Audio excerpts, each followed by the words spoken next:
Welcome to the podcast. My name is Tatiana Fallon. You're listening to the Stories Behind the Stars podcast. I'm here with founder Don Milne, and we're discussing stories that were completed during our Utah project that was finished back in 2020. This was a project that included lots of volunteers from all over the nation, trying to get all the names done for one state. So, Don, do you want to jump in and tell us the story you've prepared? Yes, today we're going to share a story about Private First Class Fred Yamamoto. Doesn't really sound like a name you associate with Utah. This was written by Randy Hervey. He's from Colorado, and he actually helped write more than 90 of the 2,100 stories that we ended up doing for the Utah project. So if you're wondering how this Fred Yamamoto ended up getting associated with Utah, after the war, both the Navy and the Army collected a record of all the fallen from both services. And his name ended up being associated with Utah because the names were associated with where someone was enrolled from. So although he has more of an association with California, he's not on the California list. So we did it for Utah because he might not be located as quickly if we wait until we do the California project. What'll happen is if his name is found during the California project, people will see, oh, his name is already done for Utah, and we don't have to worry about it. We just don't want to have any names fall through the cracks. So that's kind of the best list we have to start with. It's now called the National Archive Records list, and that's kind of where we start with the names that we're working on. You have to supplement it with other sources because it's not complete, but it's kind of a good starting point. So anyway, even though he's a Utah fallen, he's probably more would be a California fallen. He was born in Glenwood, California on October 19th of 1918. His father, Seitaro Yamamoto, his mother's name, Yumi Tanaka. Both his parents were born in Japan and immigrated to California. And when Fred was 9 years old, his father died. So his mother remarried. And so he was raised by his stepfather, Kihachi Saito. And Mr. Saito owned and managed grocery stores in the area. Fred happened to be his mother's middle child. So he had an older brother and a younger sister. And then he had some stepsisters and from his mom's new marriage, and then there was another stepbrother from his mom's second marriage, so half brother. When Fred was a baby, his mother moved from Southern California to Santa Clara County in the Bay Area, so he's pretty much raised in downtown Palo Alto, California. It was kind of known as Japantown. A lot of people in that area of Japanese descent. He graduated from Palo Alto High School in June of 1936, and then he went to San Jose Teachers College for 2 years, but then he had to leave to help run the family grocery business. By October of 1940, Fred received his draft card at home at Mountain View, California. So everybody that was of age was getting a draft card in the early part of the 1940s. It didn't matter if you were of Japanese descent or not. We had no idea at that point that the United States would one day go to war with Japan. So the fact that you're in that age range and the fact that you're an American citizen made you eligible for the draft.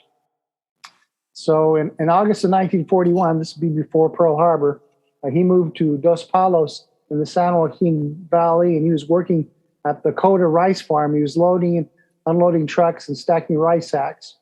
But then after Pearl Harbor, he decided he better go back home, help with the family business, because the American government and those in leadership were super worried that we have all these people that have immigrated from Japan. Do they have loyalties still to Japan? We have to worry about them. So it's kind of one of the big black marks of what happened in World War II. But President Roosevelt came out with an executive order, and he was going to take more than 100,000 Japanese American citizens, remove them from their homes. They have to leave their employments or the businesses that they have, and basically putting them in internment camps. So Fred, he ended up being sent to an internment camp in western Wyoming called the Heart Mountain Relocation Center. And probably not the best living conditions. They were just building them to last temporarily.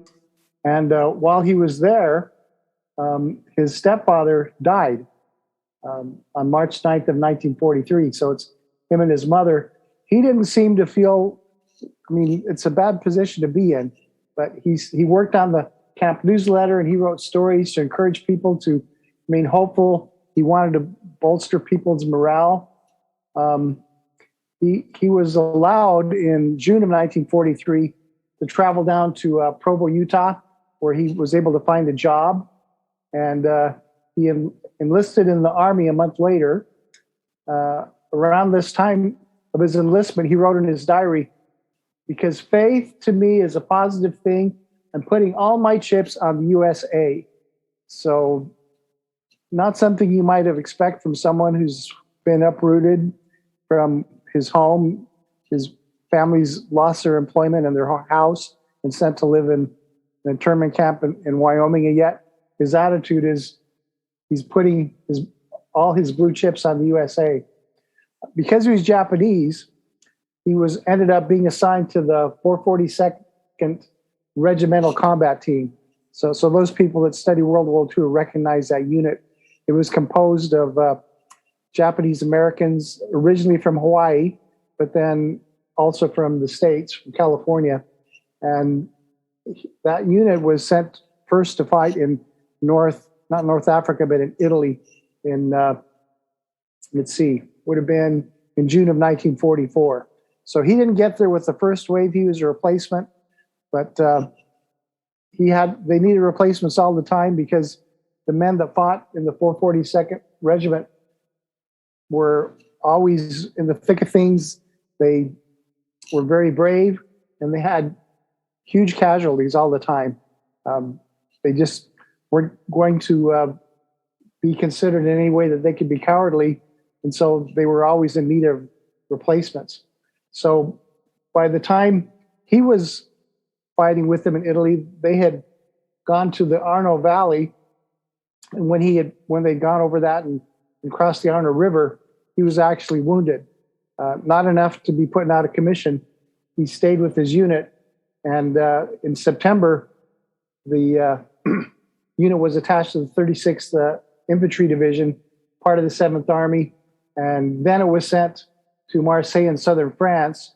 And so after fighting in Italy for the summer and part of the fall, it was moved to be part of the Operation Dragoon to invade France from the south to create another venue for the Americans to fight against the Germans in the area. They had to put resources towards the south. So they moved up from the south. One of the places by October that they were placed in was the town of Gruyeres in the Vosges Mountains. So I'm not French speaking, so I hope I'm pronouncing as close to what they need to be. And they ended up capturing the town, and it was difficult fighting. The weather wasn't the best. The Germans had the high ground. They had a lot of experience. And so, as unfortunately happens, they took a lot of casualties. It happened around that time that there was a lost battalion that gets talked about, which was the 1st Battalion of the 441st Infantry Regiment. The general in charge of that division had sent this unit a little too far forward and didn't pull them out when he probably should. And so they ended up being cut off. And what happened was he tried to send a few units to relieve the battalion so it wouldn't be decimated or totally captured. But each time he sent a unit to do that, they were repulsed, and it was days, and they were thinking, if we don't get those guys rescued, there's not going to be anything left of them. So they brought it to the attention of the 442nd Battalion, 442nd Combat Regiment team that he was part of, and said, it's your job to go rescue that battalion. So that was on October 27th that they were sent out to do that. There was a lot of dense fog. There was either rain or snow. There was poor visibility. The Germans had a lot of artillery. They would fire them so they would explode in the trees, creating shrapnel from the wood, and it would injure lots of people or kill them. And it was just hard going to get through. Fred was in K Company of the 3rd Battalion. They were put in the lead to do this. By the next day, their supplies were running low, and they knew there'd be continued heavy fighting before they could get to the last battalion. So he was one of 12 men who volunteered to break back towards their lines, get more food, water, and ammunition. And they hadn't gone too far before they were under a heavy German artillery barrage. And it was during that time that Private First Class Yamamoto was killed. Only of those 12 volunteers that went back for supplies, only 4 of them survived. And it was pretty hard on the whole company itself. The K Company started with 186 men, but by the time they rescued the lost battalion, the 442nd Regiment had more than 800 casualties, with more than 200 of them killed. And so they expended a lot of effort to rescue what ended up being less than 200 men. Fred Yamamoto was posthumously awarded the Silver Star for his gallantry during those final 2 days of his life. His body was initially interred in France, but in 1944, his remains were sent to the Golden Gate National Cemetery, where his remains are now today. He was survived by his mother, his brothers, sisters, and his step-siblings. His mom actually didn't leave Heart Mountain in Wyoming until October of 1945, almost 2 months after the war was over, just when it was closing down. This 442nd Regiment was probably the most decorated unit of its size in military history. There's about 18,000 men still served in this unit of about 4,000 because they lost so many. They had to keep replenishing them. They earned more than 9,000 Purple Hearts, and even 21 Medal of Honors come to this unit. Fred's just one of these many stories of the 442nd. About 800 of them died during the war. It might be great at some point if someone wanted to do just a special project to get all of those names done as a unit. Fred Yamamoto is a great example of what America is about. You come here as an immigrant, or your parents come here as an immigrant, with dreams of what you can achieve. And due to the conditions of freedom that we have in this country, with some effort and sometimes a little bit of luck, you can make something of it. And it's unfortunate that Fred wasn't able to do that. But the actions of him and the other participants in the 442nd Regiment, I think, really opened the eyes to Americans who, at the start of the war, were feeling the Japanese are the bad guys. And by the end, as these people's stories became better known, they said, wow, they made an important contribution to the success of our efforts. In the case of the 442nd in Europe, but we had some Japanese Americans that were working in the Pacific too. Mostly they would interrogate Japanese soldiers that were captured, but they had a hard time in the Pacific because not only did they have to worry about being shot at by the Japanese, but they get too far away from headquarters and people said, that guy's a Japanese. So it was dangerous stuff to be serving their country. But the First Class Yamamoto said he's putting his blue chips with the USA. I would really love to hear more about his mother. I mean, because immigrating to a new country, learning a completely different language, and like trying to immerse yourself in a different culture and lifestyle, losing 2 husbands, right? Yeah. And then going to an internment camp and losing your husband there, and just the fortitude of that woman to endure so much and raise a son with the caliber of courage and integrity that he had. I mean, I don't know, maybe it's because I'm a woman, but that's that story that is kind of insinuated but never told about the mom. I think is something that just always perks my interest, because it's like, what kind of woman would she be to raise a son like that? And I mean, yeah, it makes me just think about that. She obviously raised him to love a country that wasn't her own. She's from Japan. She moved away at a time when you move from your country and you're probably never going back. And it wasn't like you could get on Skype or Zoom and talk to your family again. If she had any communication with her family, it was probably by letters that would take months between contact. So America was her country. This is where her future is going to be for her family. And her son, he believed that. And he didn't just say it, but his actions proved it. In conversations that I had with my grandmother, who's an immigrant, about America and what her thoughts on being an American citizen, she said something once to me that I just would never forget. But she said, "I don't think you can understand how much I love this country." And to me, it was like, oh yeah, well, I'm a young kid. I didn't think I really understood what she was saying. And like, I'm like, well, why do you love it so much? She's like, the opportunities that it has given me and my children are immense. And so I think, even though Private Yamamoto gave his life, I think as an immigrant, he understood something.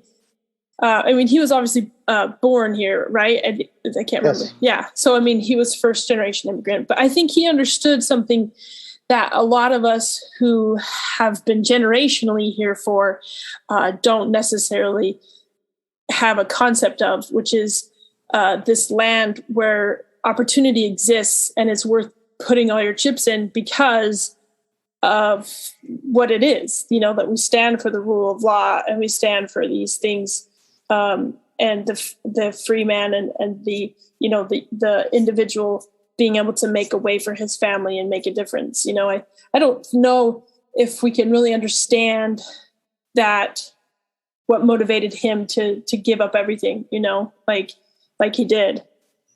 And it's totally fascinating finding these stories as our writers do this. When Randy Hervey got this name, back then I was managing the database of all these 2,000 names, and my volunteers would say, okay, I finished the story, I'm ready for another name.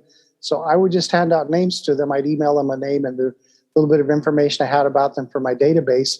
And they're just starting from scratch. And that's kind of what all our writers are going to do. You're just starting with a name and you're discovering what that person's life was like. And in the case of Fred Yamamoto, it was a very rich experience. And I'm sure, I think you actually may have talked to Randy in one of your podcasts, but it had to be just so a wonderful experience to say, wow, I'm really glad I spent the time learning about this individual. It's kind of an honor to be able to write his story because his story shouldn't be forgotten. And when people go to that Golden Gate Cemetery in San Francisco and they go to his gravesite, they're not just going to look at a name or a date. They'll be able to take their smartphone and they'll be able to read the story that Randy wrote about Fred Yamamoto. And I think it makes us all better Americans to remember who these people were and not just look at a name and a date. Yeah, and something that just came to mind too is like who these people were and why they gave up their lives for America. Because I mean, he enlisted from that internment camp. That if I was being interned by a country and my family they had lost everything, I don't know if I'd have I'm going to go sign up and fight for them. I don't know if I would be able to do that. That's really impressive to me that he just no, actually this is worth fighting for, even though right now they're clearly violating, everything they stand for and the actions that they've taken here. But I still think it's worth this. Whatever America is worth me giving up my life for. That to me just blows my mind to think about that I don't know what you call it, level of patriotism or level of love of freedom, but he wasn't free and his family wasn't free. So it's just interesting.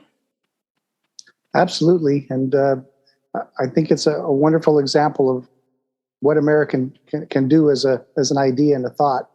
Is you come here and You're not Japanese, you're not Mexican, you're not Hungarian, you're American.